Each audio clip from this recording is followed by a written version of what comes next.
Hello friends, आज हम लोग त्रिकोणमिति के कुछ अन्य महत्वपूर्ण प्रश्नों को देखेंगे जो परीक्षा के दृष्टिकोण से महत्वपूर्ण है। चलिए पहले प्रश्न को देखते हैं।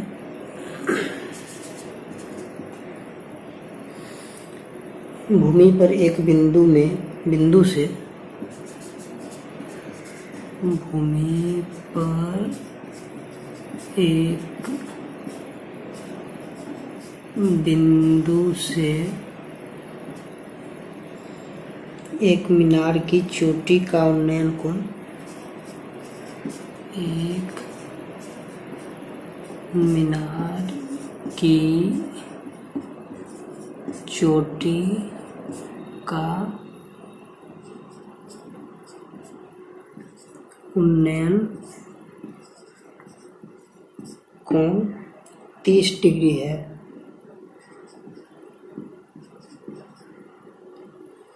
मीनार की ओर 30 मीटर चलने के पश्चात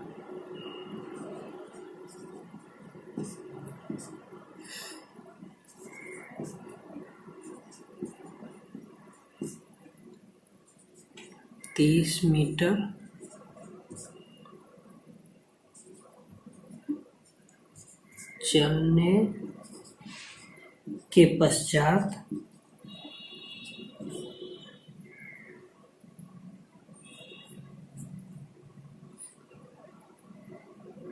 मीनार की चोटी का उन्नयन कोण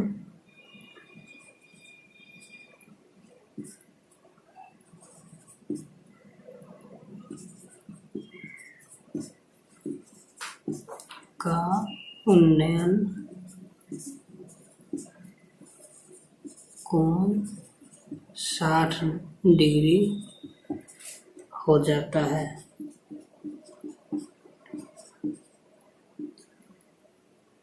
तो मीनार की ऊंचाई क्या है?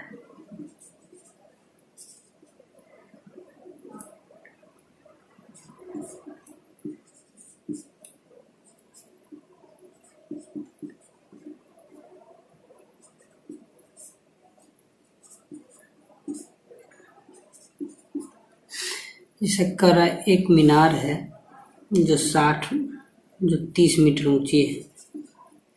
यहाँ से मीनार एक बिंदु पर ये मान लीजिए ए बी मीनार है और ये सी बिंदु पर 30 डिग्री का उन्नयन कोण बना है। यहाँ से मीनार की ऊंचाई नहीं दिया गया है, ये ज्ञात करना है। यहाँ से ये 30 मीटर आगे की मीनार की तरफ आता है इस बिंदु पे, तो ये 60 डिग्री का उन्नयन कोण बनाता है। तो हमें कह रहा है ये ऊंचाई ज्ञात करने के लिए। तो यहाँ पर मैं हमको देख रहे हैं ये लंब और आधार का संबंध है। तो हल में हमको लंब और आधार आता है tan थीटा या cot थीटा में। तो tan 30 डिग्री लेते हैं तो ये पूरा बेस आ जाएगा, और ये तो पहले छोटा वाला लेते हैं। tan 60 डिग्री बराबर आपको हो जाएगा ए बी बट्टे ये बीच में डी ले लीजिए, ए बी बट्टे ए डी। इसका वैल्यू आपको √3 मालूम है। ए बी को h मान लीजिए, ए डी चूँकि h ज्ञात करना है इसलिए h को रखना है, इसलिए ए डी बराबर हो जाएगा h बट्टे √3। अब tan 30 डिग्री में चलते हैं। tan 30 डिग्री बराबर ए बी बट्टे ए सी हो जाएगा। चूँकि 30 डिग्री बराबर हो जाने वाला है इसलिए पूरा आएगा ए बी और ए सी को लिख सकते हैं ए डी जोड़ डी सी, ये टुकड़ा प्लस ये टुकड़ा ए डी जोड़ डी सी। इसका वैल्यू होता है 1/√3। ए बी का वैल्यू h माने हुए हैं, ए डी हो गया आपको h/√3 और डी सी आपको 30 दिया गया है। क्रॉस मल्टीप्लिकेशन कर दीजिए तो 1/√3 h/√3 प्लस 30 बराबर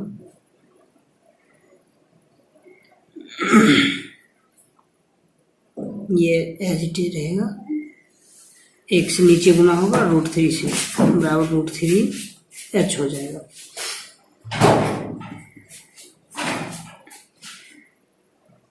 भिन्न का जोड़ कर लेते हैं तो h प्लस 30√3/√3 बराबर √3h। ये आपको क्रॉस मल्टीप्लिकेशन होगा तो 3h हो जाएगा। √3 को √3 से गुना करेंगे और ये आपको h प्लस 30√3, इस प्रकार ये इधर आएगा माइनस में होगा 2h बराबर 30√3, इसीलिए h बराबर 30√3/2 बराबर 15√3। ये आपका आंसर हो गया, जो कि अब देखते हैं अगले प्रश्न को।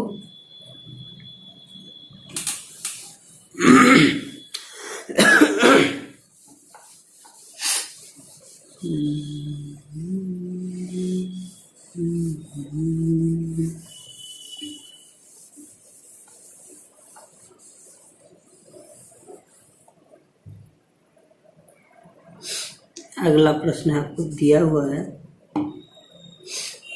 √1 - sin a बट्टे 1 + sin a बराबर 8, यानी कि इसका निम्नीकरण करना है, क्रमीकरण करना है, हल करना है। देखिए 1 - sin a बट्टे 1 + sin a, ये नीचे प्लस में है तो माइनस से ऊपर नीचे मल्टीप्लाई कर देते हैं रूट के अंदर में। तो 1 - sin a बट्टे 1 - sin a, ये ऊपर में 1 - sin a होगा तो ये स्क्वायर हो जाएगा। 1 - sin a होल स्क्वायर बट्टे नीचे a + b × a - b, a² minus b² के रूप में हो जाएगा। इस प्रकार ऊपर आपको प्राप्त हो जाएगा 1 - sin a का होल स्क्वायर बट्टे a² - 1 घटाव sin² थीटा बराबर cos² थीटा होता है, तो ये हो जाएगा cos² a। स्क्वायर रूट खत्म हो जाएगा, 1 - sin a बट्टे cos a। इसी को अगर अलग अलग लिखेंगे तो 1/cos a minus sin a बट्टे cos a sec a minus tan a, ये आपका आंसर हो जाएगा। देखते हैं अगला प्रश्न।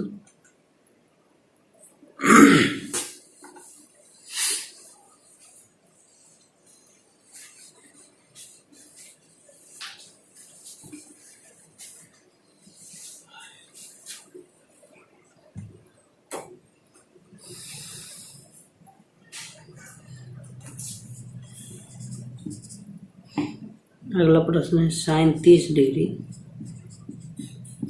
Plus cos tan 45 degree minus cos 60 degree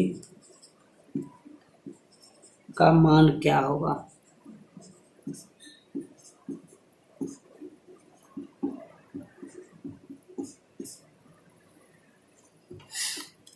ये कुछ नहीं करना है, जो हम लोग डिग्री का वैल्यू याद किए थे, समझे थे, उस डिग्री की वैल्यू से यहाँ पे सभी का मान पुट कर देंगे तो इसका हल हमको आसानी से निकल जाएगा। देखिए sin 30 degree plus tan 45 degree minus cos 60 degree. sin 30 degree का वैल्यू 1/2 होता है, tan 45 डिग्री का वैल्यू 1 होता है और cos 60 डिग्री का वैल्यू 1/2 होता है। 1/2 से 1/2 घट के खत्म हो गया, ये 1 हो जाएगा आपका आंसर। देखिए अगला प्रश्न को दिया है, यदि tan थीटा बराबर 1/2 और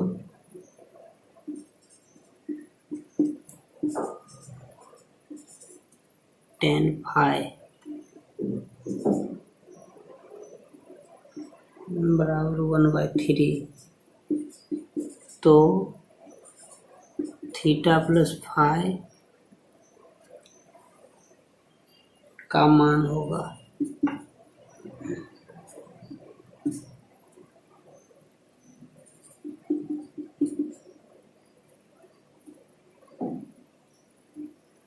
इसका देखिए कैसे सॉल्यूशन होगा। जैसा कि tan थीटा का वैल्यू दिया, tan फाई का वैल्यू दिया, हम लोग एक फॉर्मूला पढ़े थे tan a प्लस बी, तो यहाँ पे हम लोग a प्लस बी की जगह पे थीटा प्लस फाई लिखते हैं। ये बराबर क्या हो, tan theta plus tan phi बट्टे 1 minus tan theta into tan phi. इसका मान पुटअप करते हैं। tan थीटा का वैल्यू 1/3, tan थीटा का वैल्यू 1/2, tan फाई का वैल्यू 1/3 बट्टे 1 माइनस 1/2 इंटू 1/3। इसको भिन्न का जोड़ करेंगे, 6 हो गया, 3 जोड़ 2, नीचे में 1 माइनस 1/6, ऊपर 5/6, नीचे 6 माइनस 1/6, जब ये 5/6 बट्टे 5/6 बराबर बराबर कटेगा तो वैल्यू 1 हो जाएगा। इस प्रकार आपका आंसर निकल गया। देखते हैं कुछ अन्य प्रश्नों को।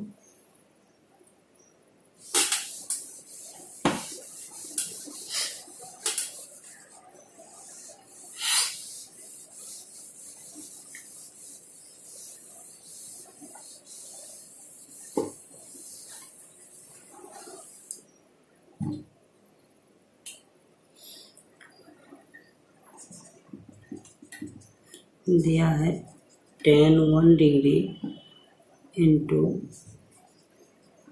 tan 2 degree into tan 3 degree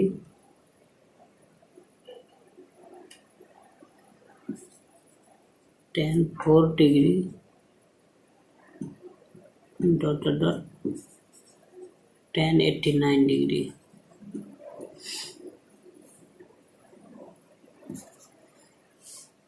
का मान होगा।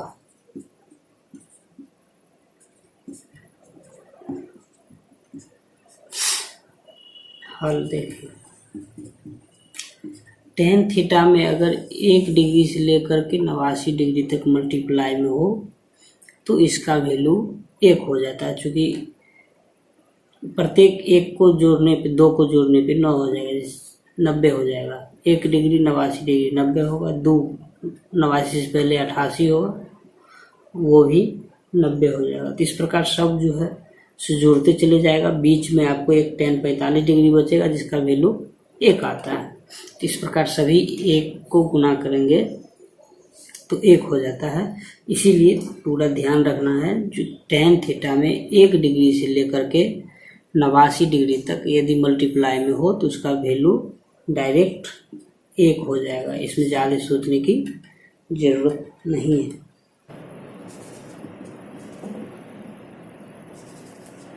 cos 20 degree, cos 40 degree, cos 60 degree, cos 80 degree का मान होगा। हल देखते हैं। इससे संबंधित एक सूत्र होता है जिसे ध्यान में रखना होगा, जैसे cos theta, cos 2 theta cos 4 theta बराबर 1/4 कॉस 3 थीटा। ये फार्मूला होता है, इसी फार्मूला का यूज इस प्रश्नों को हल करने में करेंगे। देखिए दिया है cos 20 degree, cos 40 degree, cos 60 degree, cos 80 degree. अब इस फार्मूला पे बैठाने के लिए हम देखिए किस प्रकार से बैठाते हैं इसको। Cos 60 degree, cos 20 degree, cos 40 को लिख सकते हैं, कॉस 2 इंटू 20, कॉस 80 को लिख सकते हैं, कॉस 4 इंटू 20। अब देखिए कॉस थीटा 20 को अगर थीटा मान लीजिए तो cos theta, cos 2 theta, cos 4 theta जो इस फार्मूले पे बैठ रहा है इसके बदले आ जाएगा 1/4 cos 3 theta. Cos 60 degree into 1/4 cos 3 into 20 degree, इसका वैल्यू 1/2 होता है, इंटू 1/4 इंटू ये कॉस 60 डिग्री का वैल्यू फिर 1/2। इस प्रकार देखिए तो आपका आंसर 1/16 आ जाएगा। ये परीक्षा की दृष्टि से अति महत्वपूर्ण प्रश्नों को हम लोग हल किए हैं। अगर आप लोग को मेरे द्वारा बताया गया विश्लेषण अच्छा लगता है तो इस वीडियो को लाइक, शेयर और कमेंट करें, साथ ही इस चैनल को सब्सक्राइब करें। आज के लिए इतना ही, मिलते हैं अगले वीडियो में कुछ अन्य महत्वपूर्ण प्रश्नों के साथ। तब तक के लिए धन्यवाद।